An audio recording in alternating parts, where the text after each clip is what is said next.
अस्सलामुअलैकुम, good morning, सुप्रभात। વર્ષ 2024 વક્તૃત્વ સ્પર્ધામાં આપ સૌનું સ્વાગત કરું છું।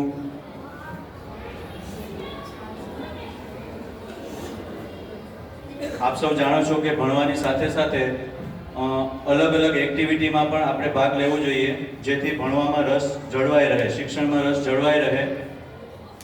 આજે આ દિવસે આપણું જે વક્તૃત્વ સ્પર્ધાનું આયોજન થયેલ છે એમાં તમામ શિક્ષકોએ ખૂબ મહેનત કરેલી છે। પોતાના વિદ્યાર્થીઓને સારી રીતે યાદ કરાવવા માટે અલગ અલગ વિષયો ગોતી અને જે આયોજન કરેલ છે તેના બદલ તમામ શિક્ષકોનો હું આભાર વ્યક્ત કરું છું। આજે નિર્ણાયક તરીકેની ભૂમિકામાં મુકેશ સર, અશોક સર અને નયન સરને હું તેનું સ્થાન ગ્રહણ કરવા માટે કહીશ। મુકેશ સર, અશોક સર અને નયન સર આવી પોતાનું સ્થાન ગ્રહણ કરે।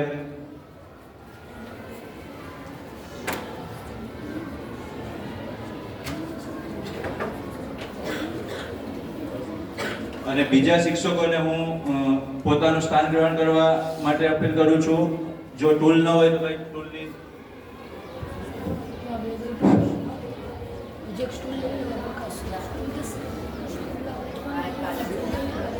દરેક કાર્યક્રમની શરૂઆતમાં આપણે કિરાત બોલી અને કાર્યક્રમનું આયોજન કરીએ છીએ।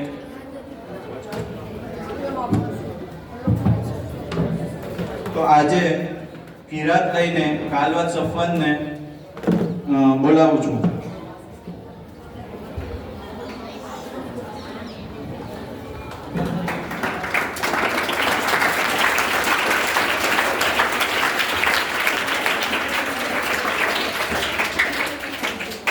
أعوذ بالله من الشيطان الرجيم بسم الله الرحمن الرحيم لو أنزلنا هذا القرآن على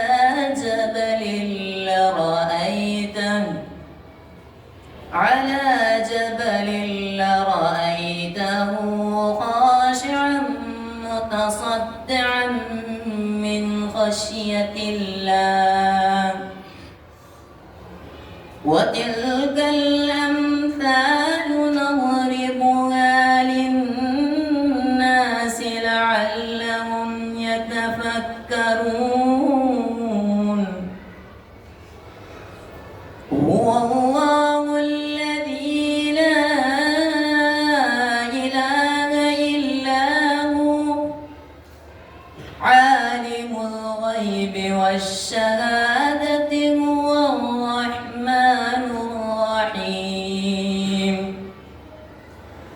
هو الله الذي لا إله إلا هو الملك القدوس السلام المؤمن المهيمن العزيز الجبار المتكبر سبحان الله عما يشركون هو الله الخالق البارئ المصور له الأسماء الحسنى يسبح له ما في السماوات والأرض وهو العزيز الحكيم صدق الله العظيم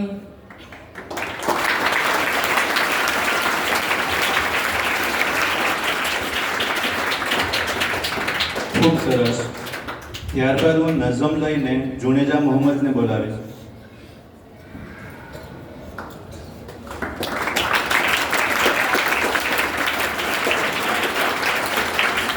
السلام عليكم ورحمة الله وبركاته। असहाब के खादिम उनके नौकर है, अहले बैत नबी के घर के नौकर है। हम सिद्दीक उमर वाले, हम उस्माए घर वाले, हम सिद्दीक उमर वाले, हम अस्माए घर वाले, कभी न झुकते हैं, कभी न बिकते हैं, कभी न झुकते हैं, कभी न बिकते हैं। जिक्र अली तो यादो चेहरे बतलाओ, जिक्र मुआविया लोगो नस्ले बतलाए, जिक्र अली तो यादो चेहरे बतलाओ, जिक्र मुआविया लोगो नस्ले बतलाए। अली मुआविया है भाई राय अज़ीमत के राही, अली मुआविया है भाई राय अज़ीमत के राही। जब ये कहते हैं मुनकिर जलते हैं, जब ये कहते हैं मुनकिर जलते हैं। हम अस्हाब के खादिम उनके नौकर हैं, अहले बेत नबी के घर के नौकर हैं। हम सिद्दीक उमर वाले, हम अस्माए घर वाले, हम सिद्दीक उमर वाले, हम अस्माए घर वाले, कभी न झुकते हैं, कभी न बिकते हैं, कभी न झुकते हैं, कभी न बिकते हैं। मुनकिर है मुरकत साहब से जलते, पीटते हैं वो सीना खंजर भी है चलते। मुनकिर है मुरकत है साहब से जलते, पीटते हैं वो सीना खंजर भी है चलते। जल जल कर मर जाएंगे फिर वो जहन्नम जाएंगे, जल जल कर मर जाएंगे फिर वो जहन्नम जाएंगे।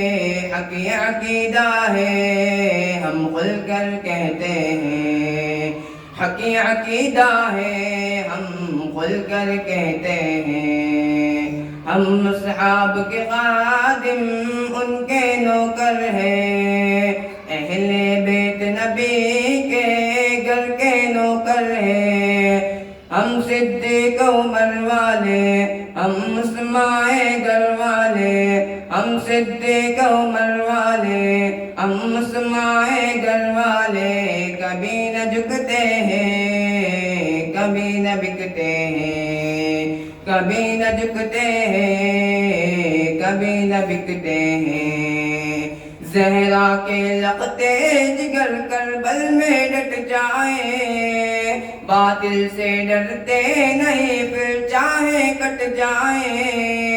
ज़हरा के लक़ते जिगर करबल में डट जाए, बातिल से डरते नहीं फिर चाहे कट जाए।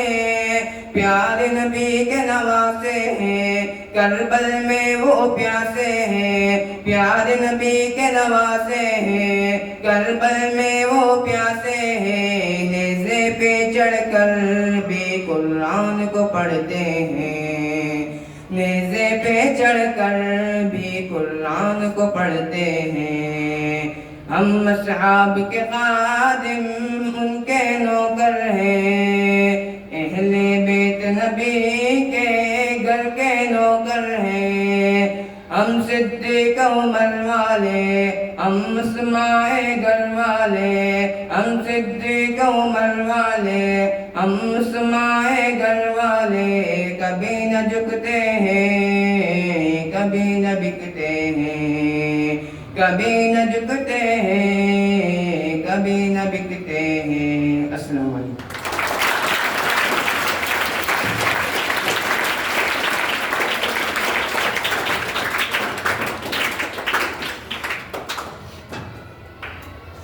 ખૂબ સરસ. સ્પર્ધા શરૂ કરતા પહેલા આપ સૌને રેન્ક વિશે થોડી જાણકારી દઈ દઉં. આ સ્પર્ધામાં કુલ 3 વિભાગો રાખેલા છે, જેમાં ધોરણ 6 અને 7નો એક વિભાગ છે, એ બંનેમાંથી નંબર મળશે 1, 2, 3. બીજો વિભાગ જે છે એ 8 અને 9નો છે, અને ત્રીજો વિભાગ છે એ ધોરણ 10નો રહેશે. તો આ રીતે તમારી રેન્ક મળશે તમને, તો એ રીતે તમારે અહીંયા પરફોર્મન્સ કરવાનું છે. સૌપ્રથમ જે પહેલો પાર્ટિસિપેટ છે, પહેલો સ્પર્ધક છે, તેને હું જે બોલાવવા માંગુ છું તે ધોરણ 6 નો છે. ધોરણ 6 માં બેરા ફિરોઝને બોલાવું છું, જેનું ટોપિક છે ભારતનું કથળતું શિક્ષણ.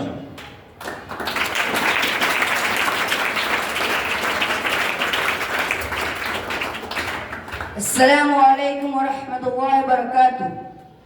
માનનીય ટ્રસ્ટીશ્રી, બંને માધ્યમના પ્રિન્સિપાલશ્રીઓ, શિક્ષકગણ તેમજ મારી સાથે અભ્યાસ કરતા મારા વહાલા વિદ્યાર્થી, હું બેરા ફિરોઝ ધોરણ 6 માં અભ્યાસ કરતો વિદ્યાર્થી આજે વક્તૃત્વ સ્પર્ધાના અવસર પર ભારતનું કથળતું શિક્ષણ વિશે બે શબ્દ રજૂ કરીશ. આપ સૌ શાંતિપૂર્વક સાંભળો એવી મારી નમ્ર વિનંતી. ભારતનું કથળતું શિક્ષણ. શિક્ષણ માટે જરૂરી માળખાકીય સવલતોમાં નોંધપાત્ર સુધારો છે, પણ સત્તાવાર આંકડા દ્વારા રજૂ થતું ગુલાબી ચિત્ર વાસ્તવિક કરતાં થોડું છેટું છે.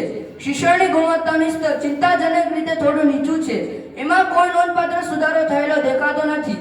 રાજ્યમાં સાક્ષરતાનું પ્રમાણ 2001 માં 69.14% હતું, તે વધીને 2011 માં 78.3% થયું છે. પણ અન્ય રાજ્યોની સરખામણીમાં ગુજરાતનો ક્રમાંક 16 માંથી નીચે ઉતરીને 18 થયો છે. શાળામાં દાખલ થતા બાળકોની સંખ્યા પણ વધી છે. ધોરણ 11 થી 14 વર્ષના બાળકો હજુ પણ સ્કૂલ સુધી પહોંચતા જ નથી. આ માટે બધા રાજ્યોની તુલનામાં ગુજરાતનો ક્રમાંક છેક 22 છે. એનો અર્થ એ થયો કે દેશના ઘણા રાજ્યોએ ગુજરાત કરતાં ઘણી પ્રગતિ કરી.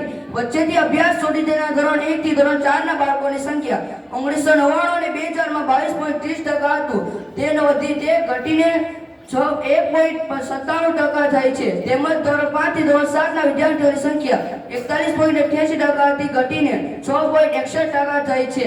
આ વર્ષો દરમિયાન છેલ્લા થોડા વર્ષોમાં એક શિક્ષક દ્વારા ચાલતી શાળાનું પ્રમાણ ઘટીને 1.5 થી એક જ વર્ગખંડમાં ચાલતી શાળાનું પ્રમાણ ઘટીને 1.1% થયું છે. શાળામાં સુધારો કરવામાં સરકારી પ્રયત્નોનું ઘણું સારું પરિણામ મળ્યું છે.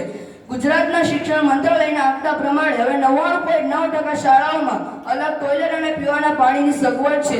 ગુજરાત બોર્ડ દ્વારા લેવાતી SSC ની પરીક્ષામાં ગુજરાતી ભાષાનું પરિણામ સતત કતરતું રહ્યું છે.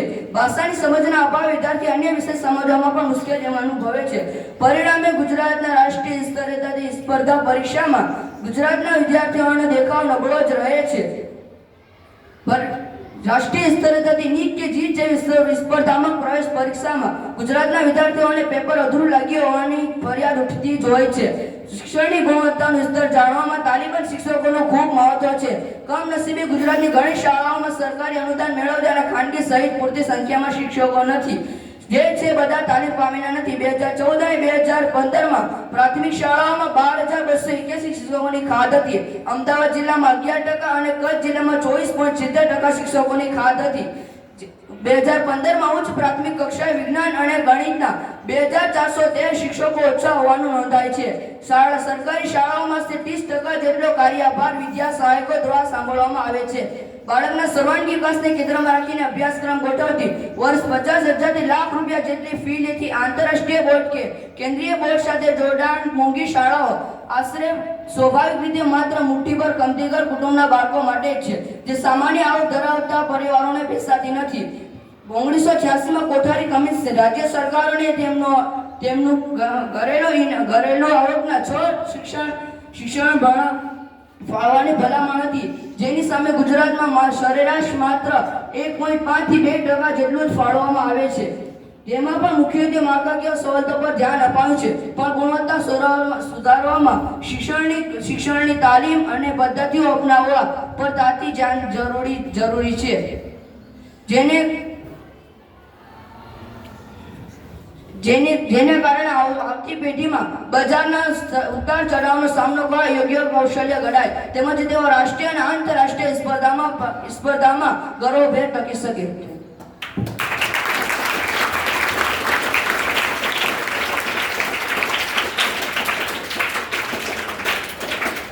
ભારતમાં કથળતું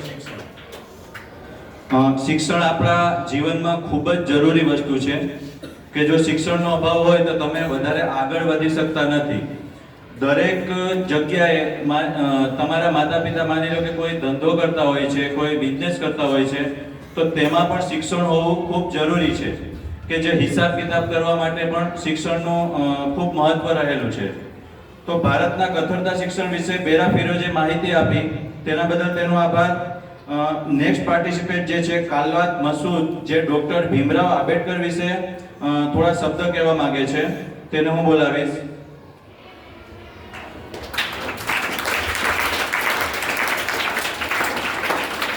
अस्सलामुअलैकुम. माननीय ટ્રસ્ટી શ્રી, બંને માધ્યમના પ્રિન્સિપલજીઓ, અમારા શિક્ષકગણ અને મારી સાથે અભ્યાસ કરતા વિદ્યાર્થી મિત્રોને મારા સલામ. હું કાલવાત મસૂદ ધોરણ 6 માંથી અભ્યાસ કરતો વિદ્યાર્થી. આજ હું વક્તૃત્વ સ્પર્ધાના અવસર પર ડોક્ટર ભીમરાવ આંબેડકર વિશે બે શબ્દ રજૂ કરીશ. તો આશા છે આપ સૌ શાંતિપૂર્વક સાંભળો એવી મારી નમ્ર વિનંતી.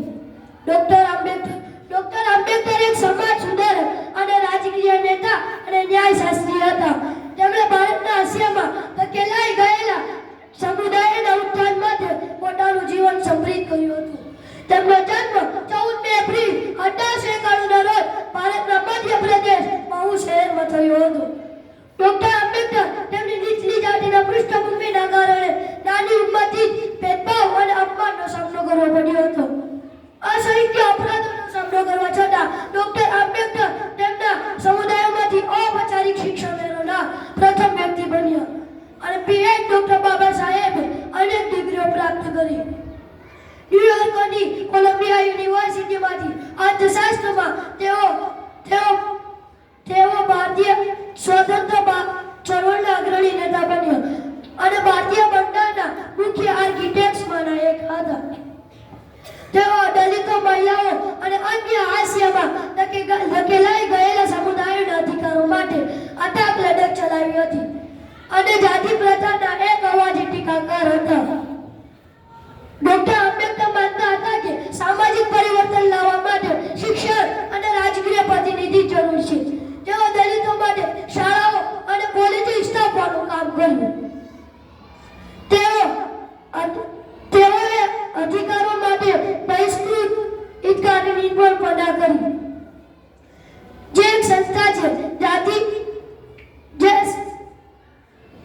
જે સમુદાયોમાંથી ધકેલાઈ ગયેલા સમુદાયોના કલ્યાણ માટે કામ કર્યું હતું. ડોક્ટર બાબા સાહેબ સૌથી મહત્વપૂર્ણ યોગદાનમાંનું એક ભારતીય બંધારણનો મુદ્દો તૈયાર કરવાનું હતું. તેઓ જાતિ પ્રથા નાબૂદ કરી અને અનેક નાગરિકોના સન્માનના અધિકારોને સુનિશ્ચિત કર્યા. સ્વતંત્ર ભારતના પ્રથમ કાયદા પ્રધાન તરીકે તેમની નિમણૂક કરવામાં આવી હતી. ટીકા અને વિરોધનો સામનો કરવા છતાં ડોક્ટર આંબેડકર તેમના સિદ્ધાંતો પ્રત્યે પ્રતિબદ્ધ રહ્યા. તેઓ તેમના 6 ડિસેમ્બર 1956 રોજ તેમના મૃત્યુ સુધી દલિત લોકોના અધિકારો માટે લડત રહ્યા.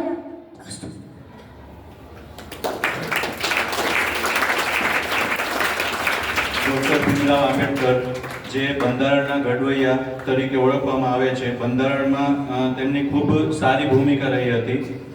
ત્યારબાદ ભાટા મોહમ્મદ, જે ધોરણ 6માં સોશિયલ મીડિયા હાનિકારક કે લાભદાયક તેના વિશે માહિતી આપવા આવે છે.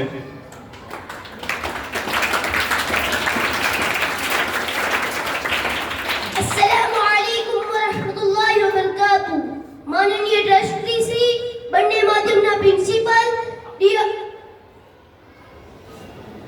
શિક્ષકો તેમજ મારી સાથે અભ્યાસ કરતા મારા વહાલા વિદ્યાર્થી મિત્રો, હું ભાટા મોહમ્મદ ધોરણ 6 માંથી અભ્યાસ કરતો વિદ્યાર્થી.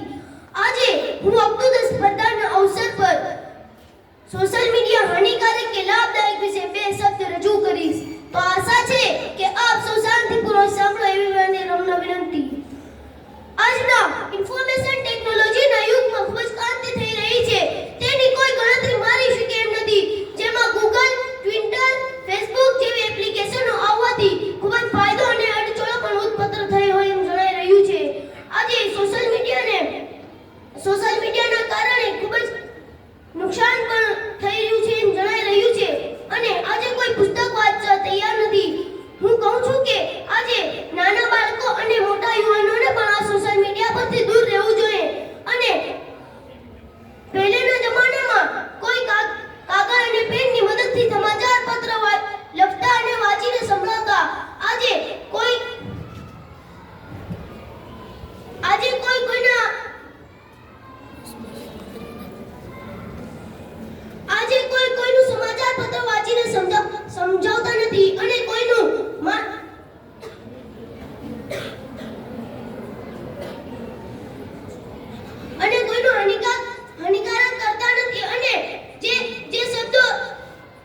રજૂ કરવું હોય તો પહેલાના જમાનામાં પેન અને કાગળની મદદથી જ કરતા અને કોઈ વસ્તુનું સન્માન કરતા, અને આજે તો કોઈ વસ્તુનું સન્માન બી થતું નથી, ડાયરેક્ટ ઉપાડીને ફેંકી દેવું થાય છે.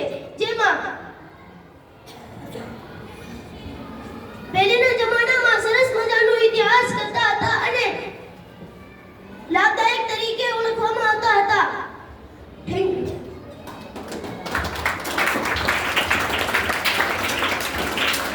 સોશિયલ મીડિયા એટલે કે વોટ્સએપ, ઇન્સ્ટાગ્રામ, ફેસબુક વગેરે જેવા એપ્લિકેશનો કે જેનો તમે સારી રીતે ઉપયોગ કરો તો તે ખૂબ લાભદાયક છે, અને જો એનો વધારે પડતો ઉપયોગ કરો તો તે તમારી લાઈફ માટે થોડુંક હાનિકારક છે.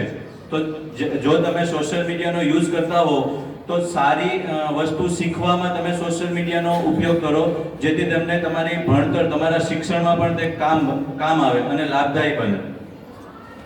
આ પછી ધોરણ 6 નો જે છેલ્લો પાર્ટિસિપેટ છે હકીમ અસ્મા, જે જીવનમાં રમતગમતના મહત્વ વિશે સમજાવશે. હકીમ અસ્મા.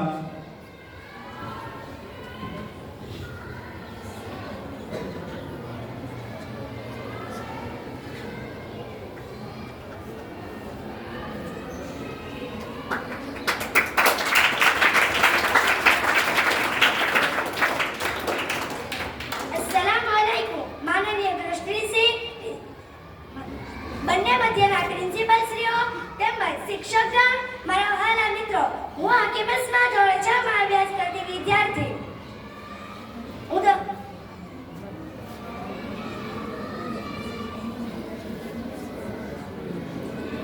આજે વકૃત્વ સ્પર્ધાનું આયોજન આપણા રમતગમતનું જીવનમાં રમતગમતનું મહત્વ વિશે 2 શબ્દ રજૂ કરીશ, તો આપ સૌ શાંતિ સાંભળો એવી મારી નમ્ર વિનંતી. રમતગમતમાં આપણે જીવનમાં નિર્ણાયક ભૂમિકા ભજવે છે, જે આપણા શારીરિક અને માનસિક સુખાકારીમાં ફળો આપતા અનેક લાભો પ્રદાન કરે છે. પ્રથમ અને અગ્રણી રમતો શારીરિક તંદુરસ્તી અને આરોગ્યને પ્રોત્સાહન આપે છે, અને રમતગમત દ્વારા નિયમિત શારીરિક પ્રવૃત્તિમાં જોડાવાથી કાર્ડિયોવેસ્ક્યુલર સ્વાસ્થ્યને સુધારવામાં મદદ મળે છે.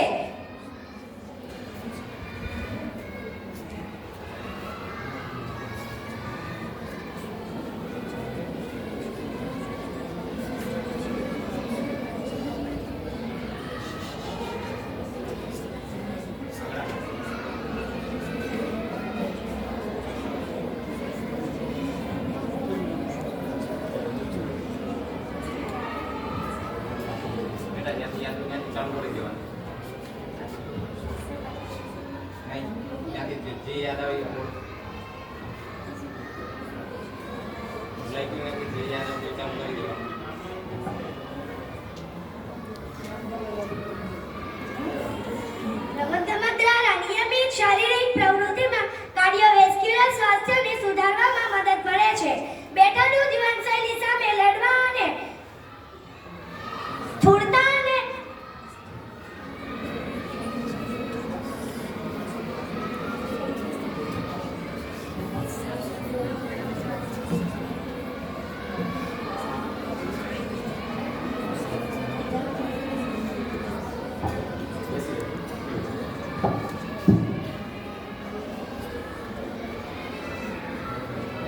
જીવનમાં રમતગમતનું મહત્વ, જે શારીરિક રમતો આપણે જે રમીએ છીએ, જે મેદાનમાં રમાય છે, તેનાથી આપણા જે શરીરમાં સ્ફૂર્તિ છે તે આવે છે, આપણે તંદુરસ્ત રહીએ છીએ અને ઘણા આપણા શરીરમાં ફાયદા થતા હોય છે. બરાબર. અત્યારે તો હવે જે ગેમ્સ આવી ગઈ છે મોબાઈલમાં, વિદ્યાર્થી એનો ઉપયોગ વધારે કરી રહ્યા છે મેદાનમાં રમવાને બદલે. તો નવી નવી રમતો શીખો, કબડ્ડી છે, ખોખો છે, ક્રિકેટ છે, જેવી રમતો રમો અને તમારા શરીરને તંદુરસ્ત બનાવો. આ પછી ધોરણ 6 માં દરેક વિદ્યાર્થીની તૈયારી નયન સર દ્વારા કરાવવામાં આવી હતી, તેમનો ખૂબ ખૂબ આભાર. તે પછી ધોરણ 7 તરફ આગળ વધો.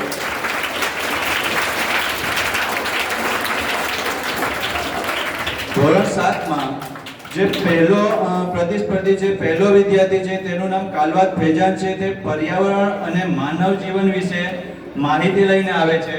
કાલવાત ફૈજાન.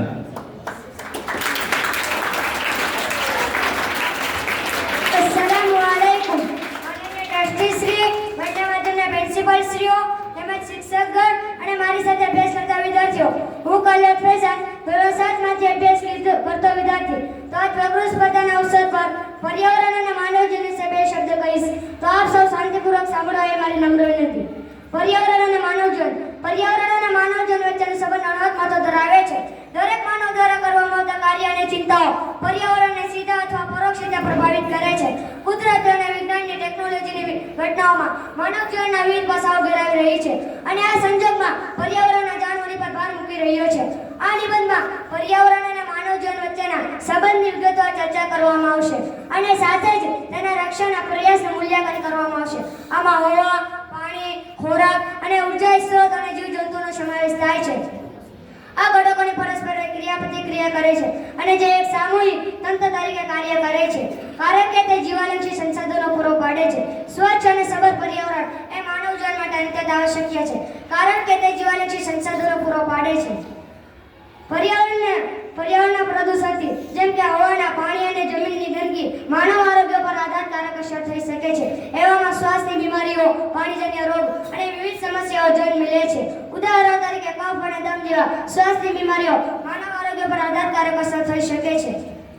પર્યાવરણની સ્થિતિ કૃષિની ગુણવત્તા પર સીધી અસર કરે છે.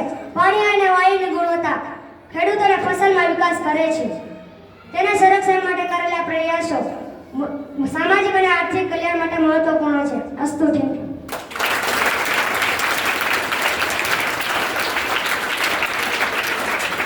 પર્યાવરણ અને માનવ જીવન વિશે આપણે બધા જે છે માનવી એ સામાજિક રીતે બધા સાથે જોડાયેલા છીએ. આખા ભારતમાં જે પણ રહેતા માનવો છે તે દરેક એકબીજા સાથે કોઈના કોઈ રીતે જોડાયેલા છે. આગળ કોતલ મુદસ્સીરને હું વિદ્યાર્થી જીવનના પ્રશ્નો વિશે થોડું કહેવા બોલાવું છું.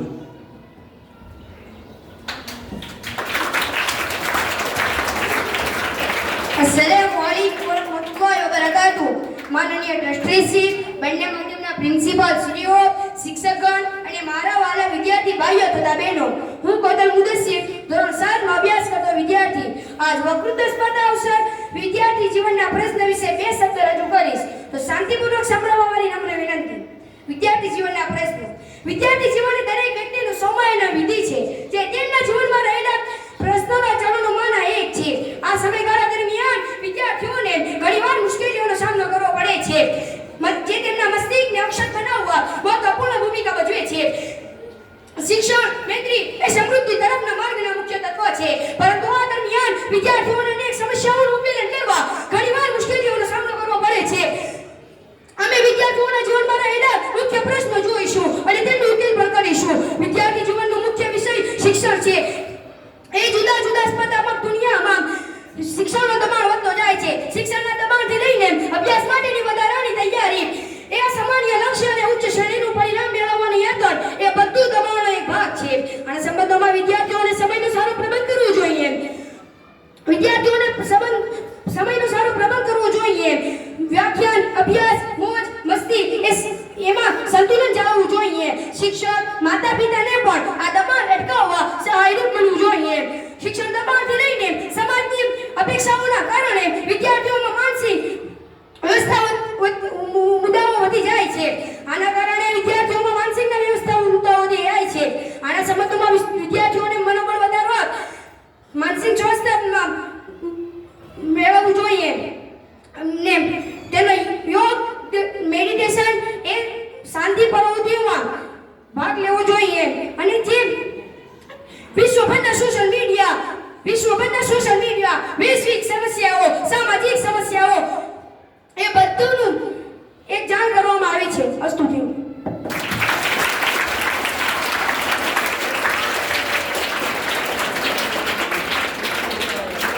આરીફ સર આપણી સૌની વચ્ચે આવ્યા છે તો તેમનું પણ તાલીમ દ્વારા સ્વાગત કરવામાં આવે.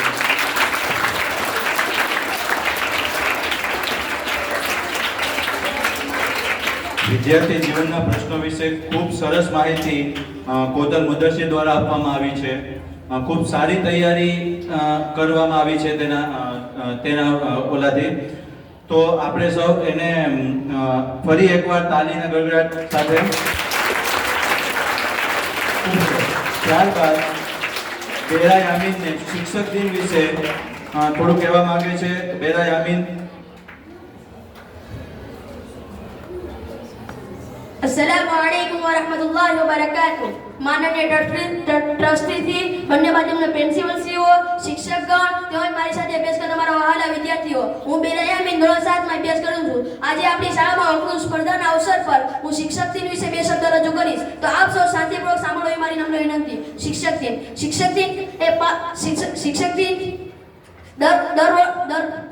દિન દર વર્ષે 5 સપ્ટેમ્બરના રોજ ભારત અને અન્ય ઘણા દેશોમાં ઉજવવામાં આવતો એક મહત્વપૂર્ણ દિવસ છે. આ દિવસનો ઉદ્દેશ શિક્ષકોની મહત્વાકાંક્ષા અગાઉથી શિક્ષણ ક્ષેત્રે કરવામાં આવેલી શિક્ષક દિનની ઉજવણી માત્ર વિદ્યાર્થીઓ માટે જ નહીં પરંતુ સમગ્ર સમાજ માટે મહત્વપૂર્ણ છે, કારણ કે શિક્ષક શિક્ષણ અને શિસ્તના સ્થાપક છે. શિક્ષક દિનની ઉજવણી ભારતમાં ડોક્ટર સર્વપલ્લી રાધાકૃષ્ણના જન્મ લીધે માનવવામાં આવે છે.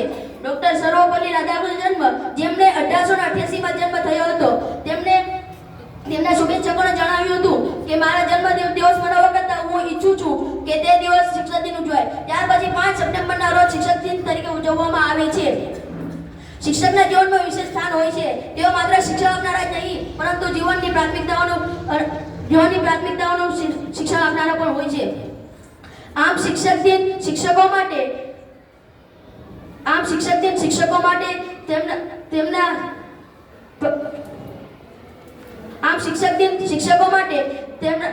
તેમના વખાણ માટે અને સન્માન માટે એક ઉત્સવ છે. Thank you.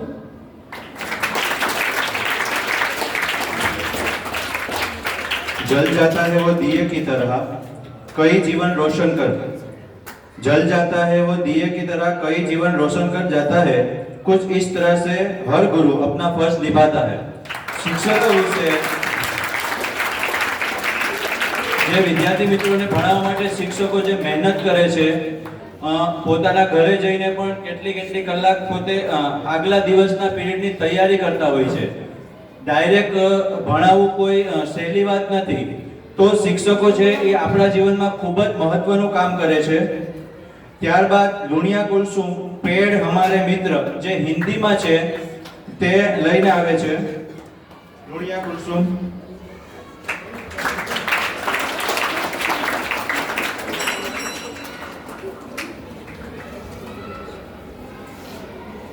अस्सलामुअलैकुम वरहमतुल्लाहि वबरकातुह. माननीय ट्रस्टी श्री, दोनों माध्यम के उच्च अध्यापक, शिक्षकगण अतः एवं मेरे सहपाठी छात्रगण, मैं लुणिया कुलसुम कक्षा 7 में पढ़ती हूँ. आज वक्तृत्व स्पर्धा के अवसर पर पेड़ हमारे मित्र विषय में आपके समक्ष कुछ शब्द प्रस्तुत करूंगी. तो मैं आशा व्यक्त करती हूँ कि आप लोग शांतिपूर्वक सुने. पेड़ हमारे मित्र. पेड़ हमारे जीवन का अभिन्न हिस्सा है. वे न केवल हमारे पर्यावरण के लिए महत्वपूर्ण अंग है बल्कि हमारे जीवन के कई पहलुओं को सीधे प्रभावित करते हैं. पेड़ जो धरती पर जीवन का आधार बनाते हैं, वे न केवल ऑक्सीजन प्रदान करते हैं बल्कि प्राकृतिक सौंदर्य, जलवायु नियंत्रण और परिस्थिति तंत्र की संपूर्णता को बनाए रखने में महत्वपूर्ण भूमिका निभाते हैं. पेड़ हमें शुद्ध ऑक्सीजन प्रदान करते हैं जो जीवन के लिए आवश्यक है. पेड़ों की प्रक्रिया वायुमंडल में मौजूद कार्बन डाइऑक्साइड का उत्सर्जित करती है और ऑक्सीजन में परिवर्तन करती है. पेड़ जलवायु को नियंत्रित करने में महत्वपूर्ण भूमिका निभाते हैं. पेड़ तापमान को गर्म करने में मदद करते हैं. पेड़ वर्षा की मात्रा को भी प्रभावित करते हैं. पेड़ों की छांव गर्मियों में ठंडक प्रदान करती है. पेड़ वर्षा के पानी को सूखने में मदद करते हैं जिससे बाढ़ की संभावना दूर होती है और स्रोतों की स्थिति बढ़ती है. पेड़ परिस्थिति तंत्र की संपूर्णता को विविधता को बनाए रखने में महत्वपूर्ण योगदान करते हैं. पेड़ पक्षियों, जीवों और अन्य जानवरों के लिए भोजन और आश्रय प्रदान करते हैं. पेड़ मानसिक स्वास्थ्य के पर सकारात्मक प्रभाव डालते हैं और हरे भरे वातावरण में समय बिताने से तनाव और चिंता कम होती है.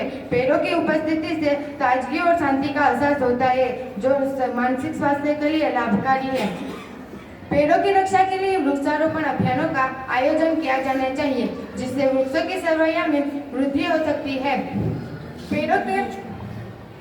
पेड़ों की कटाई को नियमित करना और उन पर अतिक्रमण को रोकना आवश्यक है। वन क्षेत्र अवैध कटाई और भूमि स्वरूपों के खिलाफ कड़े नियम और कानून होने चाहिए।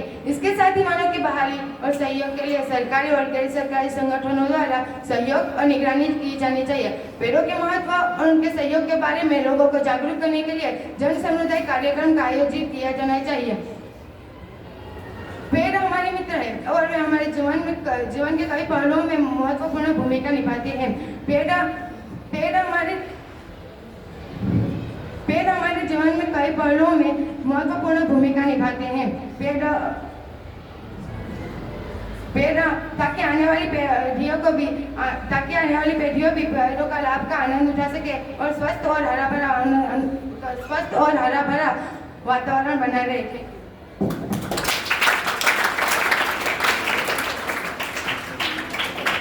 जीवन के लिए पेड़ का महत्व बहुत बड़ा है।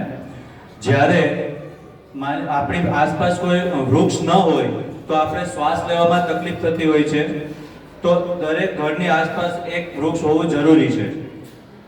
આગળ શેખ શેફીના માતૃસ્નેહ એક અમૃત જે હિન્દીમાં છે તે લઈને આવે છે।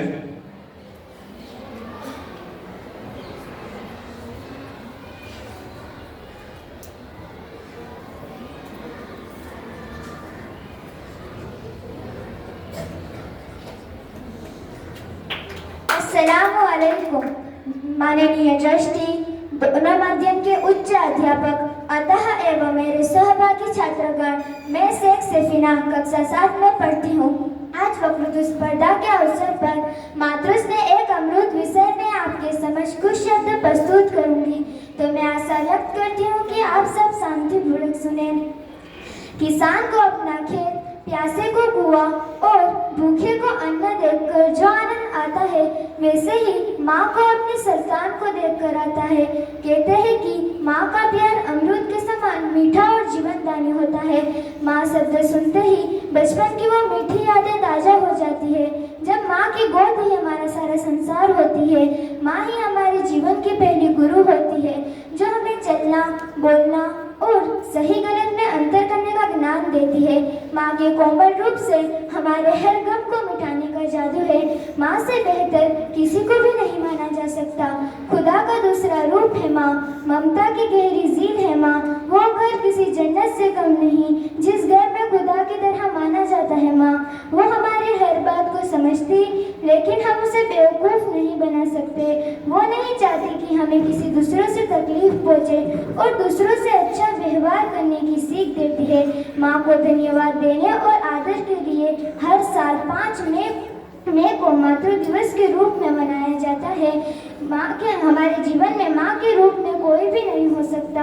हम भी पूरे जीवन भर अपनी माँ का ख्याल रखते हैं। कोई माँ कभी भी अपने प्यार और परवरिश के लिए अपने बच्चे के लिए कम नहीं करती और उसके हर एक बच्चे को बराबर प्यार करती है। लेकिन उसके बुढ़ापे में हम सब बच्चे मिलकर भी उसे थोड़ा सा प्यार नहीं दे पाते। इसके बावजूद वो हमें कभी गलत नहीं समझती।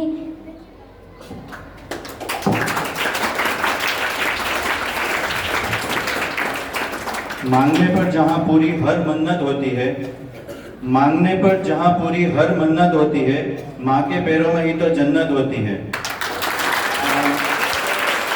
જેઠવા સફિયાબાનુ મહાત્મા ગાંધી વિશે થોડા શબ્દ કહે છે।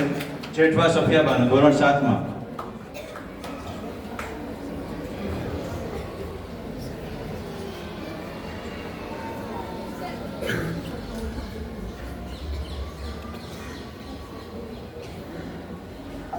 Assalamualaikum, Honorable Trustee, respected Principal Sir, dear teachers and my all students.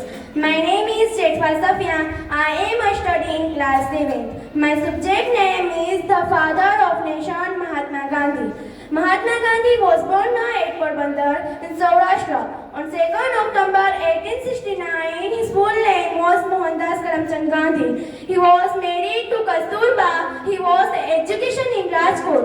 Later he went to England and became a barrister. He went to South Africa to practice law. He fought for the rights of the Indians, living thereafter coming back to India.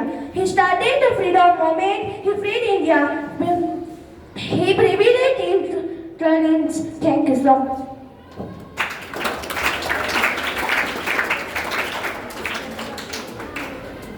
ધોરણ 7માં જે તૈયારી કરાવી હતી તે Ashok sir છે. Ashok sir દ્વારા ધોરણ 7ના તમામ વિદ્યાર્થીઓને તૈયારી કરાવવામાં આવી હતી. ત્યારબાદ આપણે આગળ વધીએ. ત્યારબાદ ધોરણ 8 તરફ આપણે આગળ વધીએ, જેના પ્રથમ પ્રતિસ્પર્ધી છે પઠાણ અબુ હુરેરા, જે રક્તદાન મહાદાન ટોપિક લઈને આવે છે.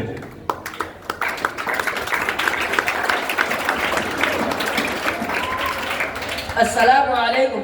माननीय ट्रस्टी श्री, બંને માધ્યમના પ્રિન્સિપાલ શ્રીઓ, શિક્ષકગણ તેમજ મારી સાથે અભ્યાસ કરતા મારા વહાલા વિદ્યાર્થી મિત્રો, હું પઠાણ અબુરા ધોરણ 8માં અભ્યાસ કરતો વિદ્યાર્થી આજ વક્તૃત્વ સ્પર્ધાના અવસર પર તમારી સમક્ષ રક્તદાન વિશે 2 શબ્દ રજૂ કરીશ. તો શાંતિપૂર્વક સાંભળવા મારી નમ્ર વિનંતી. રક્તદાન એ મહાદાન. દર વર્ષે વિશ્વભરમાં 14 જૂનના દિવસે વર્લ્ડ બ્લડ ડોનેટ ડે તરીકે ઉજવાય છે. આ દિવસ 2004 થી ઉજવવામાં આવે છે. 14 જૂનના દિવસે કાર્લ સ્ટેઇન નામના મહાન વૈજ્ઞાનિકની જન્મ જયંતિ છે, જેમણે બ્લડ ગ્રુપની શોધ કરી હતી. ખાસ તો આ દિવસે લોકોમાં રક્તદાનની જરૂરિયાત અને રક્તદાતાઓનો આભાર માનવામાં આવે છે. લોહીની જરૂર વિવિધ પ્રકારની સારવાર તથા આપાતકાલીન સ્થિતિમાં થાય છે. રક્તદાનથી કોઈ એકનું જીવન બચાવી શકાય છે. રક્તદાનથી વિવિધ પ્રકારના જીવલેણ બીમારીમાં પીડાતા દર્દીઓને લાંબુ જીવન જીવાડવામાં થાય છે. આ ઉપરાંત રક્તદાનની જરૂરિયાત ઇમરજન્સી સ્થિતિ જેવી કે કુદરતી આપત્તિ, અકસ્માત તથા યુદ્ધમાં થતી ઈજાઓમાં થાય છે. રક્તદાનના ફાયદા.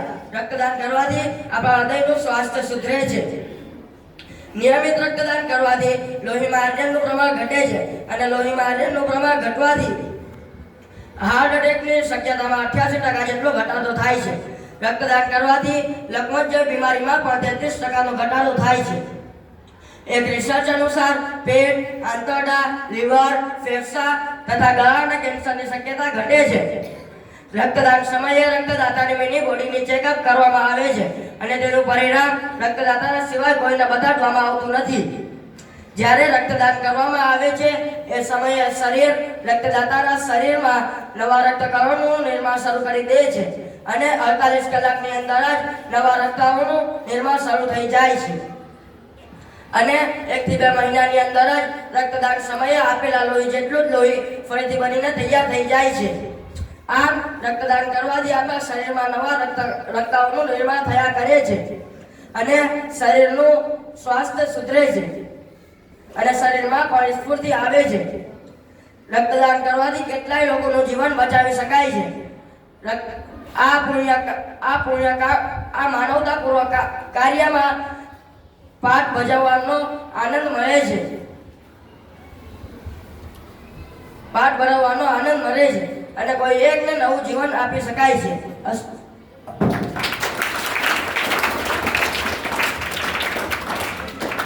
मौका दीजिए अपने खून को किसी की रगों में बहने का, ये लाजवाब तरीका है कई जिस्मों में जिंदा रहने का. રક્તદાન કરતા રહેવું જોઈએ, જેનાથી આપણા શરીરને, આપણા હૃદયને પણ સ્વસ્થ રાખે છે અને બીજાની જિંદગી બચાવવામાં ઉપયોગી બને છે. ત્યારબાદ બીજો પ્રતિસ્પર્ધી જેઠવા મોહમ્મદ શાકિર, જે મારા સ્વપ્નનું ભારત તે વિષય પર બોલવા માંગે છે.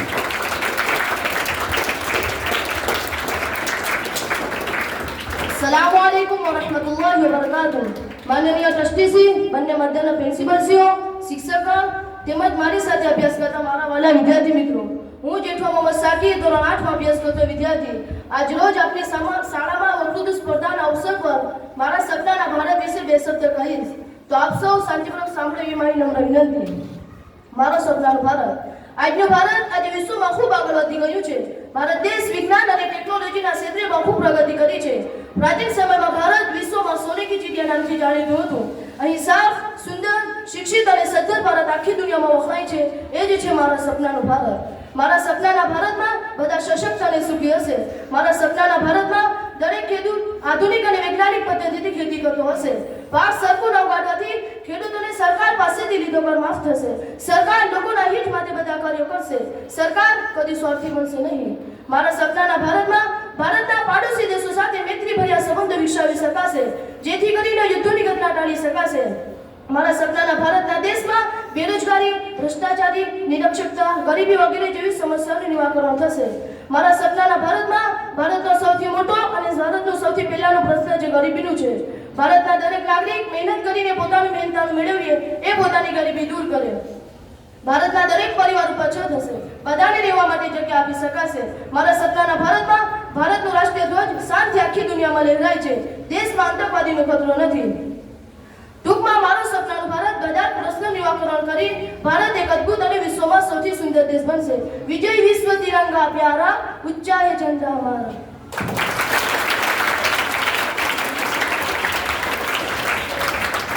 ખૂબ સરસ.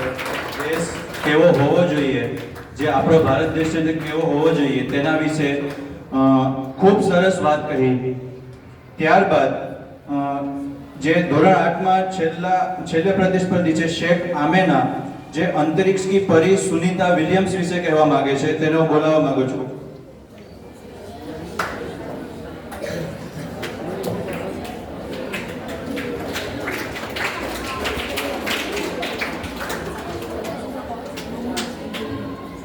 अस्सलामुअलैकुम माननीय ट्रस्टी श्री, दोनों माध्यम के उच्च अध्यापक अतः एवं मेरे सहपाठी छात्रगण, मैं शेख आमीना कक्षा 8 में पढ़ती हूँ.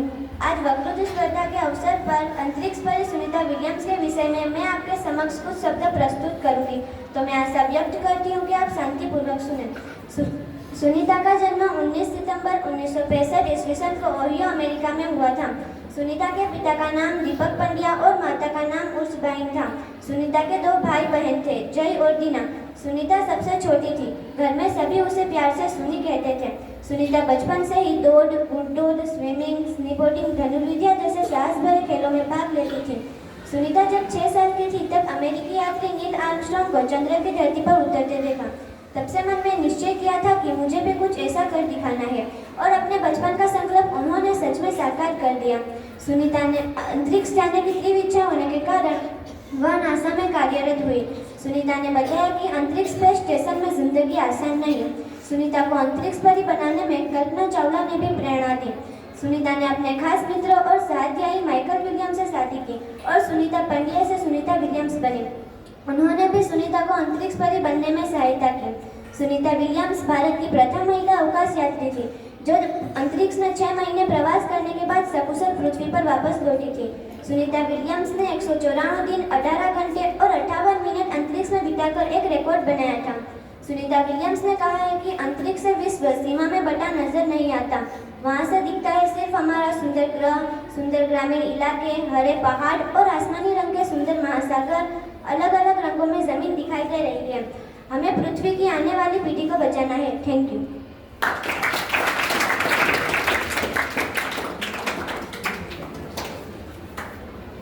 ધોરણ 8ના તમામ વિદ્યાર્થીઓને પિયુષ સર દ્વારા તૈયારી કરવામાં આવી હતી.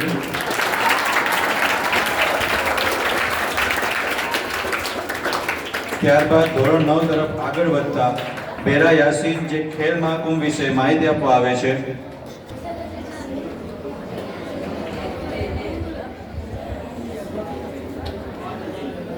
अस्सलामुअलैकुम रहमतुल्लाहि व बरकातुहू. माननीय ट्रस्टी श्री, બંને માધ્યમના પ્રિન્સિપાલ સર, શિક્ષકગણ અને મારી સાથે અભ્યાસ કરતા મારા વહાલા વિદ્યાર્થી મિત્રો, આજ રોજ આપણી શાળામાં વક્તૃત્વ સ્પર્ધાનું આયોજન કરેલ છે. આ નિમિત્તે હું ખેલ મહાકુંભ વિશે 2-4 શબ્દ કહીશ, તો શાંતિપૂર્વક સાંભળવા મારી નમ્ર વિનંતી. ખેલ મહાકુંભ ભારતના રમતોનો સૌથી મોટો અને મહત્વપૂર્ણ રમતોનો કાર્યક્રમ છે, જેના ભારતીય રમતગમતના ઉત્સાહ નું ચિહ્ન માનવામાં આવે છે. કે 1959માં સ્થાપના થવા પછી આ મહાકુંભે ખેલો અને ખેલાડીઓ માટે એક વિશાળ મંચ પૂરો પાડ્યો છે, જેમાં દેશભરના અનેક રાજ્યોએ ભાગ લઈ ખેલાડીઓની પરિપ્રેક્ષ્યમાં પોતાના કૌશલ્યને દર્શાવ્યા છે. ખેલ મહાકુંભનો પતાકા આયોજક 1959માં પંજાબ રાજ્યના પાટનગર ચંદીગઢમાં થયો હતો. ત્યાર પછી આ ખેલ મહાકુંભ એક નેશનલ સ્પોર્ટ ફેસ્ટિવલ તરીકે ઓળખાય છે. તે દર 4 વર્ષે એક વખત યોજાય છે, જેની ઉજવણીમાં દેશભરના અલગ અલગ રાજ્યોએ ભાગ લઈ પોતાના કૌશલ્યો અને પ્રતિભાનો મંચ બનાવે છે. તેનો મુખ્ય ઉદ્દેશ એ છે કે તે શારીરિક શિક્ષણ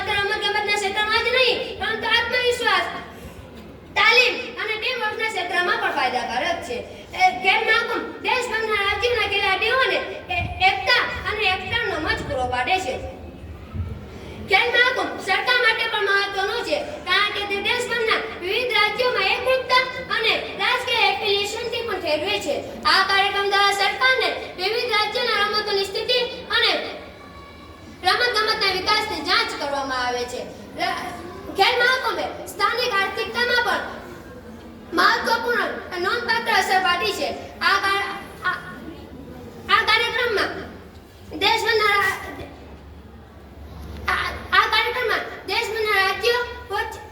રાજ્યોને એકરૂપતા અને રાજકીય ખેલ મહાકુંભ ભારત ઉજાગર માટે એક શ્રેષ્ઠ ઉદાહરણ છે. તે દરેક ખેલાડીને આગળ વધવા માટે અને પોતાનું કૌશલ્ય રજૂ કરવા માટે એક આદર્શ મંચ તૈયાર કરે છે અને ભારતીય ખેલ પ્રેમી યાત્રાને અંત સુધી લઈ જવા માટે એક મંચ પૂરો પાડે છે. Thank you.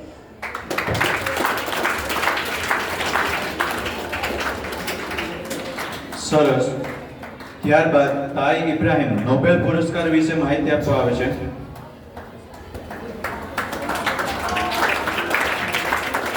સલામુઅલૈકુમ. માનનીય ટ્રસ્ટી શ્રી, બંને માધ્યમના પ્રિન્સિપલશ્રીઓ, શિક્ષકગણ તથા મારી સાથે અભ્યાસ કરતા મારા વાલા વિદ્યાર્થી મિત્રો, આજે આપણી શાળામાં વક્તૃત્વ સ્પર્ધાનું આયોજન કરવામાં આવ્યું છે, જેમાં મારો વિષય છે નોબેલ પુરસ્કાર. તેના વિશે હું 2-3 શબ્દ કહેવા માંગીશ. શાંતિપૂર્વક સાંભળવા મારી નમ્ર વિનંતી.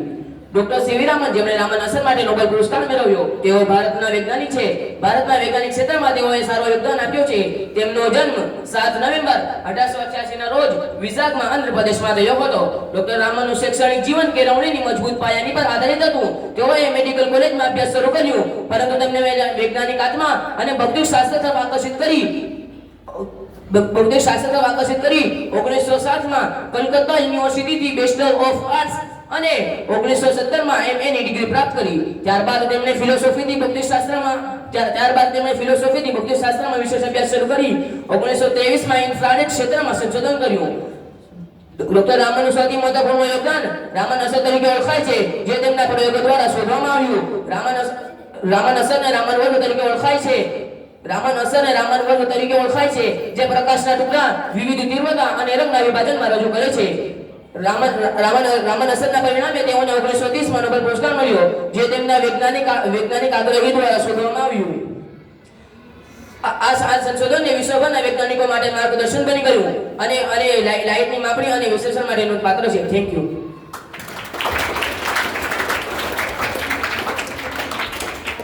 ત્યારબાદ ધોરણ 9 માં જે છેલ્લો વિદ્યાર્થી શોડા મોહમ્મદ ફહીમ કમ્પ્યુટરના ફાયદા અને ગેરફાયદા વિશે માહિતી આપશે.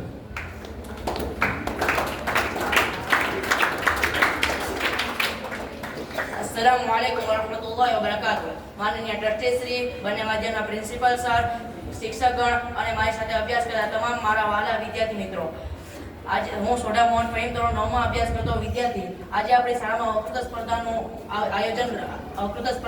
આયોજન રાખ્યું છે. તો હું તમારી સમક્ષ કોમ્પ્યુટરના ફાયદા અને કોમ્પ્યુટરના ગેરફાયદા વિશે 2 શબ્દ બોલવા માંગુ છું. તો આપણે શાંતિપૂર્વક સાંભળવા એ મારી નમ્ર વિનંતી. પહેલા હું તમારી સામે કોમ્પ્યુટર વિશે બોલીશ. કોમ્પ્યુટર આજે માનવ જીવનમાં સૌથી ઉપયોગી ઉપકરણ બની ગયું છે. આપણે કોમ્પ્યુટરને જોયા વગર આપણે આપણા દિવસની શરૂઆત પણ નથી કરતા. કોમ્પ્યુટર પર કેટલાક ઓનલાઈન કાર્ય શરૂ થઈ ગયા છે. ઓનલાઈન શિક્ષણ પણ શરૂ થઈ ગયું છે. તેમજ કોમ્પ્યુટરમાં ફાયદા પણ હોય છે અને કોમ્પ્યુટરના ગેરફાયદા પણ હોય છે. કોમ્પ્યુટરના ફાયદા આ પ્રમાણે છે. કોમ્પ્યુટરનો પહેલો ફાયદો સંગ્રહ. કોમ્પ્યુટરનો સૌથી નોંધપાત્ર ફાયદો તેની સંગ્રહ ક્ષમતા છે. માનવ મગજ દરેક વસ્તુને સંગ્રહિત કરી શકતું નથી, કારણ કે તે ભૂલી જતું હોય છે. આપણે કોમ્પ્યુટરની મદદથી એક બટન ટચ કરવાથી આપણે સંગ્રહિત માહિતી મેળવી શકીએ છીએ. કોમ્પ્યુટરનો બીજો ફાયદો ચોકસાઈ. કોમ્પ્યુટર 100% સાચું હોય છે. આપણે જ તેને ખોટી માહિતીઓ ખવડાવીએ છીએ. જો આપણે આપણા કામમાં 100% ચોકસાઈ જોઈતી હોય અને લાખો ડેટાની ગણતરી કરી હોય તો કોમ્પ્યુટર આપણા માટે ફાયદાકારક બની શકે છે. કોમ્પ્યુટરમાં ત્રીજો ફાયદો વૈજ્ઞાનિક વિકાસ અને અનુમાન. વૈજ્ઞાનિકો દ્વારા કોમ્પ્યુટરનો રાસાયણિક પ્રતિક્રિયાઓના પરિણામો જાણવા, હવામાનની આગાહી કરવા, અવકાશ સંશોધન અને અન્ય સંશોધન કાર્ય માટે ઉપયોગી છે. કોમ્પ્યુટરનો ચોથો ફાયદો સમજવામાં સરળ અને ઉપયોગમાં સરળ. જો તમને કોમ્પ્યુટર સારી રીતે આવડતું હોય તો અઘરામાં અઘરી ગણતરીઓ કરવી સરળ બની જાય છે. કોમ્પ્યુટરમાં આપવામાં આવેલ 100% પરિણામો સાચા હોય છે. કોમ્પ્યુટરની કાર્યક્ષમતા માટે કોઈ શંકા કરી રહે નહીં. સિક્કાની બે બાજુ હોય છે. તે જ રીતે ઉપકરણમાં પણ ફાયદા અને ગેરફાયદા પણ હોય છે. કોમ્પ્યુટરના ગેરફાયદા આ પ્રમાણે છે. સ્વાસ્થ્ય પર અસર. જો આપણે કોમ્પ્યુટરમાં લાંબા સમય સુધી બેઠા રહીએ તો આપણી આંખોમાં ઝાંખ આવે છે. કમરનો દુખાવો પણ થાય છે. કોમ્પ્યુટરનો બીજો ગેરફાયદો ગોપનીયતા અને સુરક્ષા. કોમ્પ્યુટર વાપરતા હોય તો ગોપનીયતા અને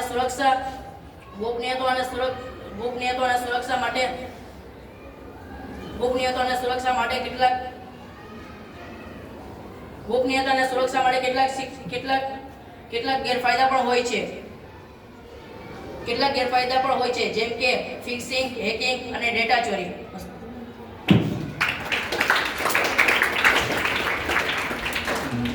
છેલ્લા 3 વિદ્યાર્થી બાકી છે જે ધોરણ 10 ના છે. ધોરણ 9 ની તૈયારી શ્રદ્ધા મેમ દ્વારા કરવામાં આવી હતી.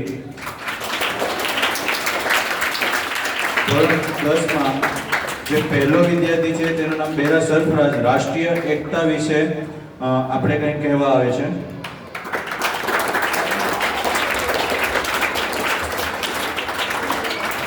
अस्सलामुअलैकुम. અહીંયા ઉપસ્થિત ટ્રસ્ટી, પ્રિન્સિપલ સર, શિક્ષકો તથા મારી સાથે અભ્યાસ કરતા મારા વહાલા વિદ્યાર્થીઓ, આજે આપણી શાળામાં વક્તૃત્વ સ્પર્ધાનું આયોજન કરવામાં આવે છે. તે નિમિત્તે મને રાષ્ટ્રીય એકતા વિશે બોલવાનો મોકો મળ્યો છે. આજે હું તમારી સમક્ષ રાષ્ટ્રીય એકતા વિશે થોડું કહેવા માંગુ છું. આપ સૌ શાંતિપૂર્વક સાંભળો તેવી મારી નમ્ર વિનંતી. ભારત વૈશ્વિક દ્રષ્ટિએ એક વિશાળ અને વૈવિધ્યપૂર્ણ દેશ છે. અહીંની વિભિન્ન ભાષાઓ, સંસ્કૃતિઓ, ધર્મો અને પરંપરાઓ ભારતને એક વિશિષ્ટ ઓળખ આપે છે. આવી સંસ્કૃતિ હોવા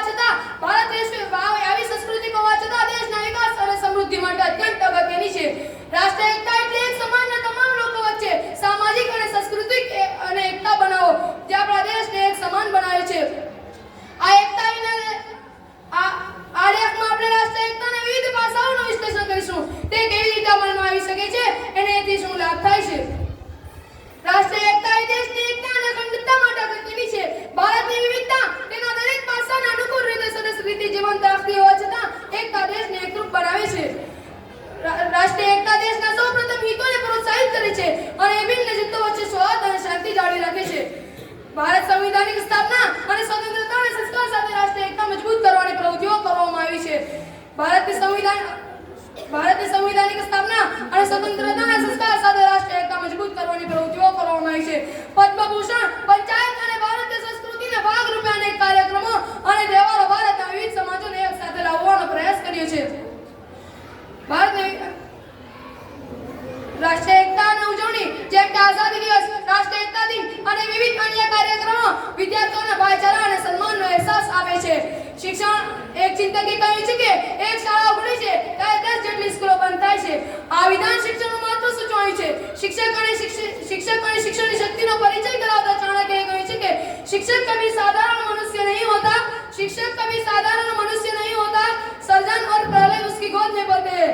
संतो, महंतो, उपदेशको અને સમાજ સુધારકો મળીને જે કાર્ય નથી કરી શકતા એ કાર્ય એક શિક્ષક સહેજ વારમાં કરી શકે છે. શિક્ષણ રાષ્ટ્રીય એકતાના જાગરણમાં મહત્વપૂર્ણ ભૂમિકા ભજવે છે.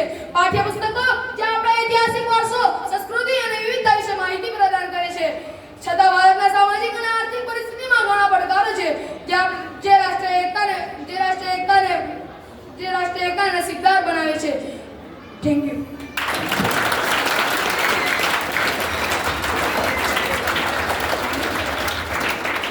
ત્યારબાદ કાળવા સફવાન આત્મવિશ્વાસ વિશે આપણે માહિતી આપશે.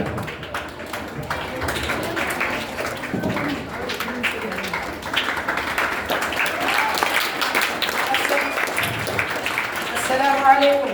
અહીં ઉપસ્થિત પ્રિન્સિપલ સર, શિક્ષકો તથા મારી સાથે અભ્યાસ કરતા વિદ્યાર્થીઓ, આજે આપણી શાળામાં વક્તૃત્વ સ્પર્ધાનું આયોજન કરવામાં આવ્યું છે. તે નિમિત્તે હું આત્મવિશ્વાસ વિશે થોડું ઘણું કહેવા માંગુ છું. તો આપ સૌ શાંતિપૂર્વક સાંભળો એ મારી નમ્ર વિનંતી. આત્મવિશ્વાસ માનવીના જીવનમાં એક અગત્યનો અને પ્રેરણાદાયક તત્વ છે. તે જીવનમાં ઘણી બધી તકનીકી, વ્યક્તિગત અને સામાજિક સફળતા માટેની યાત્રામાં સહાયક બની શકે છે. આત્મવિશ્વાસનો અર્થ પોતાને મૂલ્યવાન અને શક્તિશાળી માનવો નથી, પરંતુ તે એક આત્મસંતોષ અને આત્મમૂલ્યનો અનુભવ કરવો પણ છે, જે જીવનના વિવિધ ક્ષેત્રોમાં સકારાત્મક પરિણામ લાવી શકે છે. આત્મવિશ્વાસ શું છે? મૂળભૂત પોતાની ક્ષમતાઓ અને દક્ષતા પર ભરોસો રાખવાનો સંદર્ભ છે. આ એવી અવનવીનતા છે કે જે વ્યક્તિ પોતાની ક્ષમતા પર ભરોસો રાખે છે, જ્યારે વ્યક્તિમાં આત્મવિશ્વાસ હોય છે ત્યારે તે મુશ્કેલીઓનો સામનો કરવો તેના માટે સરળ બની જાય છે અને મુશ્કેલીઓનો સામનો કરવાના બદલે પોતાની સંભાવનાઓને સમજવા અને વિકાસ કરવા માટે પ્રયત્નશીલ રહે છે. મનોરંજન, કાર્યક્ષમતા, સંબંધો, આત્મવિકાસમાં આત્મવિશ્વાસનો ખૂબ મહત્વપૂર્ણ છે. આત્મવિશ્વાસનો ખૂબ મહત્વપૂર્ણ છે. કરિયરની દ્રષ્ટિએ આત્મવિશ્વાસ એવા પગલાં છે કે જેને ઉઠાવવા માટે મદદરૂપ થાય છે. તે આપણી પ્રગતિ માટે અનિવાર્ય છે. આ ઉપરાંત આ એક એવી ગુણવત્તા છે કે જેમાં તે વ્યક્તિના જીવનમાં સરળતાપૂર્વક બની શકે છે. આત્મવિશ્વાસ આ ઉપરાંત આત્મવિશ્વાસ એવી ગુણવત્તા છે કે જે વ્યક્તિના જીવનમાં ઊંચાઈઓને સર કરવા માટે સમર્થ બનાવે છે. પોતાના લક્ષ્યને નિર્ધારિત કરો. આત્મવિશ્વાસ વધારવા માટે સૌથી પહેલા પોતાનું લક્ષ્ય સચોટ રીતે નિર્ધારિત કરો. જ્યારે તમે જાણો છો કે તમારું લક્ષ્ય શું છે ત્યારે તમે તમારું લક્ષ્ય આયોજન કરી શકો છો અને સફળતા માટે પ્રયત્ન કરી શકો છો. શિક્ષણ અને અભ્યાસ વધુ મહત્વનું છે. આત્મવિશ્વાસ અને શિક્ષણ અભ્યાસમાં વધુ મહત્વ આપ્યું છે. આત્મવિશ્વાસ વધારવા માટે તમારા શિક્ષણને મજબૂત બનાવો. જ્યારે આત્મવિશ્વાસે તમારા શિક્ષણને વધુ મહત્વ આપ્યું છે. આત્મવિશ્વાસે શિક્ષણ અને અભ્યાસ આત્મવિશ્વાસે શિક્ષણ વધુ મહત્વ આપ્યું છે. જ્યારે તમે નવા ક્ષેત્રોમાં શ્રેષ્ઠ કામ કરો છો ત્યારે તમારી ક્ષમતાઓને આત્મવિશ્વાસ આપે છે.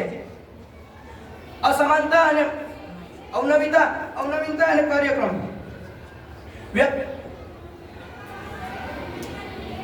આપણી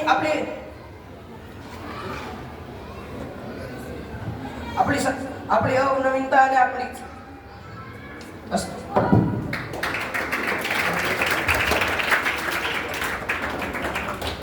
ત્યારબાદ બિલ્લી ફહીમ જે મોબાઈલ ફોનના લાભ અને ગેરલાભ વિશે માહિતી આપશે.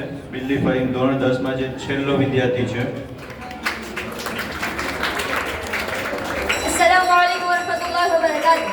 माननीय ट्रस्टी श्री, બંને માધ્યમના પ્રિન્સિપલ સર, શિક્ષકગણ તથા મારા વાલા વિદ્યાર્થી મિત્રો, આજે આપણી શાળામાં વક્તૃત્વ સ્પર્ધાનું આયોજન કરવામાં આવ્યું છે. એ નિમિત્તે મને મોબાઈલ ફોનના લાભ અને ગેરલાભ વિશે થોડું કહેવાનો મોકો મળ્યો છે. તો આપ સૌ શાંતિપૂર્વક સાંભળો એ મારી નમ્ર વિનંતી. મોબાઈલ ફોનના લાભ અને ગેરલાભ. મોબાઈલ ફોન એ માનવ જીવનનો એક મહત્વપૂર્ણ ભાગ બની ગયો છે. મોબાઈલ ફોનથી આપણે અગત્યની માહિતીઓ અને સેવાઓ પણ મેળવી શકીએ છીએ, પરંતુ તે જ મોબાઈલ ફોનનો ઉપયોગ કરતી વખતે આપણે કેટલીક મુશ્કેલીઓનો સામનો કરવો પડે છે. મોબાઈલ ફોનનો સૌથી મોટો લાભ એ છે કે તે સંસારને સરળ બનાવે છે. વિવિધ લોકો સાથે કનેક્ટ થઈ શકે છે. મિત્રો અને કુટુંબમાંથી દૂર થઈ રહેલા લોકો સાથે સરળતાથી વાતચીત કરી શકાય છે. મોબાઈલ ફોન એ આપણને આવનારી પેઢી અને આવનારી વસ્તુઓની હકીકત સામે લાવે છે. મોબાઈલ ફોનથી આપણે કોઈ બી મુશ્કેલીઓનો સામનો કરી શકીએ છીએ. મોબાઈલ ફોનથી આપણે કેટલીક સેવાઓ પણ મેળવી શકીએ છીએ, જેમ કે online ticket book, online payment જેવી વસ્તુઓ કરી શકીએ છીએ. મોબાઈલ ફોનનો શિક્ષણ ક્ષેત્રે બહુ મહત્વનો ભાગ છે. મોબાઈલ ફોન હમણાં ગયેલા 2019 અને 2024માં લોકડાઉન હોવાના કારણે મોબાઈલ ફોનથી ઓનલાઈન શિક્ષણ મેળવતા હતા, જેના કારણે બાળકોનું ભવિષ્ય બગડતું ન હતું. પરંતુ જેવી રીતે એક સિક્કાની બે બાજુ હોય છે, તેવી જ રીતે કોઈ બી વસ્તુની બે વસ્તુ હોય છે, જેમ કે એક ખરાબ અને એક નુકસાન, એક ખરાબ અને એક સારી. મોબાઈલ ફોનના કેટલાક ગેરફાયદાઓ છે. મોબાઈલ ફોન વધુ પડતું યુઝ કરવાથી આપણે આંખો, કેબળ અને માથું દુખાવા માંડે છે. મોબાઈલની સ્ક્રીનનો વધુ પડતું સંપર્ક હોવાથી આપણું આંખોનું સુકાપણું, કેબળનું ખેંચાવું, માથાનો દુખાવો વગેરે જેવી ચિંતાજનક બીમારીઓ થાય છે. હમણાં આવેલા મોબાઈલ ફોનમાં ઇન્સ્ટાગ્રામ જેવી વસ્તુઓના કારણે લોકો બહુ એમાં દેખે છે અને બહાર રમવાનું ભૂલી જાય છે. મોબાઈલ ફોનમાં આવેલી ગેમો, પબજી, ફ્રી ફાયર જેવી ગેમોના કારણે લોકો પાગલ થઈ રહ્યા છે. મોબાઈલ ફોનમાં સંગ્રહિત કરેલા ડેટા વગેરે ચોરાઈ જાય છે. મોબાઈલ ફોનમાં ખોટી અને અવિશ્વસનીય માહિતી આપે છે કે જેના કારણે એ લોકોના મગજ પર ઊંડો આઘાત લાગે છે અને લોકો પાગલ થઈ રહ્યા છે. મોબાઈલ ફોન એ સારો પણ છે અને ખરાબ પણ છે. મોબાઈલ ફોન આપણો મિત્ર પણ બની શકે છે અને આપણો દુશ્મન પણ બની શકે છે. જ્યારે આપણે મોબાઈલ ફોનનો સારી રીતે ઉપયોગ કરીશું ત્યારે તે આપણો મિત્ર બની જશે અને ખરાબ રીતે ઉપયોગ કરીશું ત્યારે તે આપણો દુશ્મન બની જશે. અંતે હું એટલું જ કહેવા માંગુ છું કે મોબાઈલ ફોન આપણે સમજી સોચી અને વિચારીને વાપરવો જોઈએ કે જેના કારણે આપણા કુટુંબને કોઈ તકલીફ ન પહોંચાડે છે. Thank you.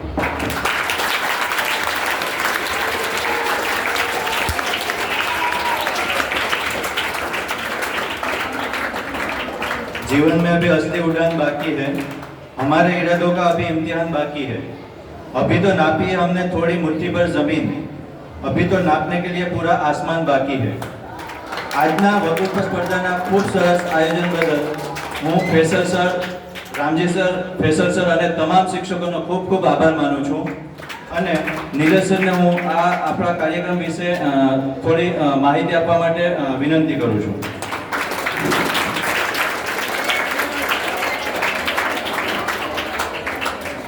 Good morning all of you.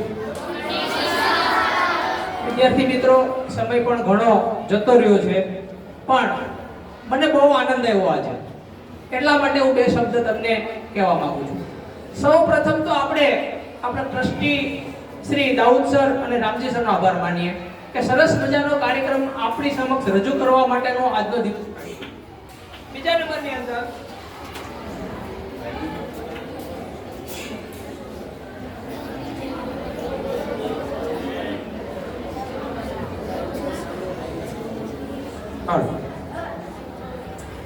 Direct point ઉપર આવું.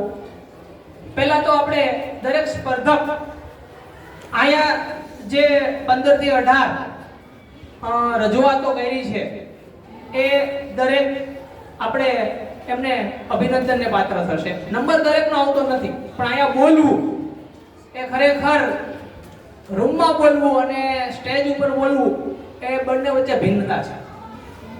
બીજા નંબરમાં આજે તમામે તમામ અલગ અલગ પોઈન્ટ આપણને મળ્યા છે.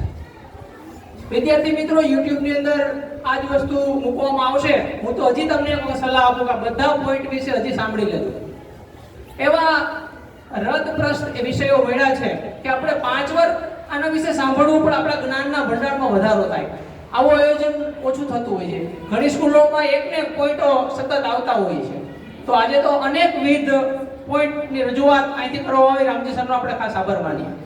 બીજા નંબરમાં વિદ્યાર્થી મિત્રો, તમે જે રજૂઆત કરો છો ને એમાં પણ આપણે તમને આમાંથી જિલ્લા કક્ષા કે તાલુકા કક્ષાએ મોકલતા હોઈએ છીએ. તો એમાં કેટલીક ક્ષતિઓ છે. મારા વિદ્યાર્થીઓ છે, હું ક્ષતિ નથી કાઢતો, પણ તમને કંઈક સમજવા પડશે. અહીંયા નિર્ણયશીઓ ત્રણેય બેઠા છે, 5 વર્ષના અનુભવી છે. એ કેવી રીતે નિર્ણય આપતા હોય? તમે જે વક્તૃત્વ સ્પર્ધા, વાક કલા બોલતા હોય છે, તમારી ભાષા શૈલી, શુદ્ધિકરણ, તમારા હાવભાવ, ક્રોધ વિશેનું બોલો ત્યારે તમારો ચહેરો ક્રોધિત, હાસ્ય વિશે બોલો ત્યારે તમારો ચહેરો હાસ્ય, મારી વાત કરું ત્યારે મારા તરફ, તમારી વાત કરું ત્યારે આંગળી તમારા તરફ, આવા બધા હાવભાવો, એક્સપ્રેશન સહિત વાક કલા વક્તૃત્વ સ્પર્ધા યોજાતી હોય. એટલે તમામ સ્પર્ધકોને ખાસ મારું નિવેદન છે કે હવે પછી તમે ભાગ લ્યો ત્યારે તમારે સુપર હિટ તમારું વક્તૃત્વ સ્પર્ધા જાય કે આ બધા પોઈન્ટ ખાસ નોંધી રાખો. બીજા નંબરમાં આટલા બધા જે વિષયો આવ્યા એમાંથી વૈજ્ઞાનિક જે સુનિતા વિલિયમ્સ ની વાત કરી, વચ્ચે કલ્પના ચાવલાની પણ વાત આવી. આ બે ભારતીય એવી નારીઓ છે. અત્યારે સુનિતા વિલિયમ્સ સ્પેસની અંદર છે, હજી એને આવતા ફેબ્રુઆરી જેવો સમય લાગશે, તમે ન્યૂઝ સાંભળતા હશો.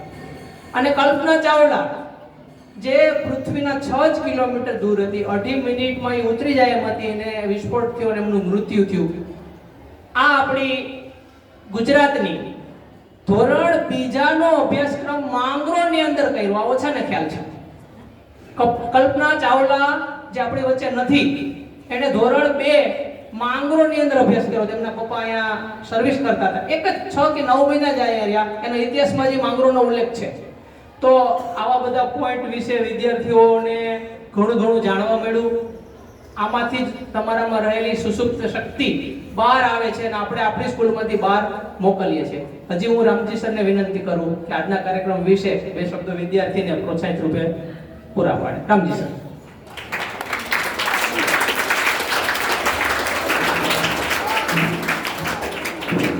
Good morning.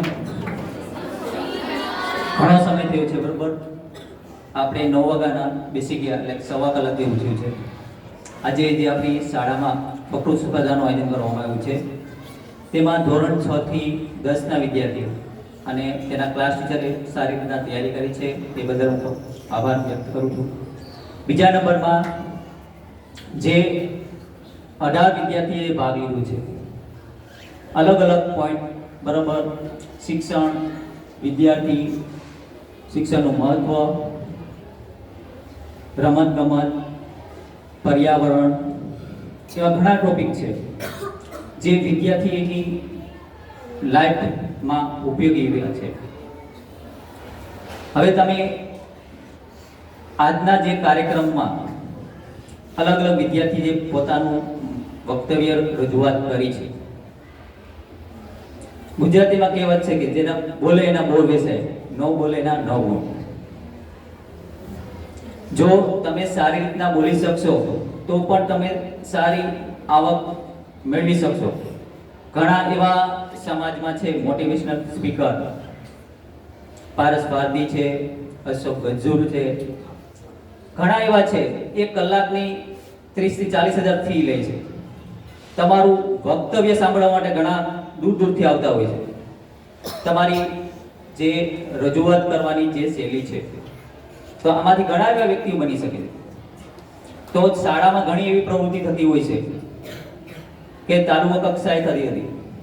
હમણાં જ આપણે ખ્યાલ છે કે ભાઈ યુવા મહોત્સવ, કલા મહોત્સવ, ભાઈ ખેલ મહાકુંભ, ઘણી એવી એક્ટિવિટી થાય છે. તો એમાં બધા વિદ્યાર્થી ભાગ લેવો જોઈએ. ભાગ લેવો એ મહત્વનો છે. નંબર આવે એ મહત્વ નથી. એમાં આપણે ક્યાં સતી રહી છે, ક્યાં ભૂલ થઈ છે, એ સુધારીને આગળના વર્ષમાં આપણે એમાં ઇમ્પ્રૂવ કરી શકીએ. એટલે જે 18 વિદ્યાર્થી જે ભાગ લીધો છે અને આપણા જે 3 જજીસ અશોક સર, મુકેશ સર અને નયન સર, એ રિઝલ્ટ તમને આવતીકાલે મળશે અને જે નંબર આવશે એને પ્રાઇઝ 2 દિવસ પછી આપવામાં આવશે. એટલે ખાસ કરીને જે વિદ્યાર્થી 18 વિદ્યાર્થી સારી મહેનત કરેલી છે, બધાનું પરફોર્મન્સ એકદમ સરસ હતું. અને હવે આપણે ખ્યાલ છે કે આવતા અઠવાડિયે આપણે મંથલી ટેસ્ટ, તો વિદ્યાર્થીની જે આ આખે અભ્યાસક્રમ અનેક પ્રવૃત્તિઓ થાય છે, તો શિક્ષણનું પણ આપણે જે અભ્યાસક્રમ છે એ ભૂલાવવો જોઈએ નહીં. મેન આપણું ભણતર છે. બીજી એક્ટિવિટીમાં ભાગ લેવાનો.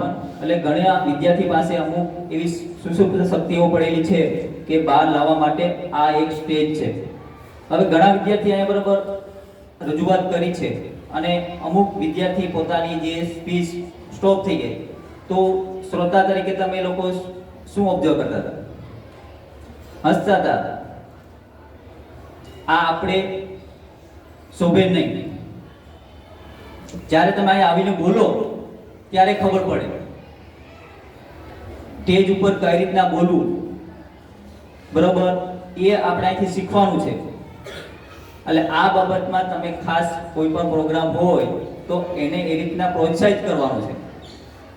એટલે આ બાબતમાં ખાસ ધ્યાન રાખવાનું છે. હવે આપણે લાઈન પ્રમાણે અને ક્લાસમાં જવાનું છે અને અત્યારે 6થો પીરિયડ ચાલશે.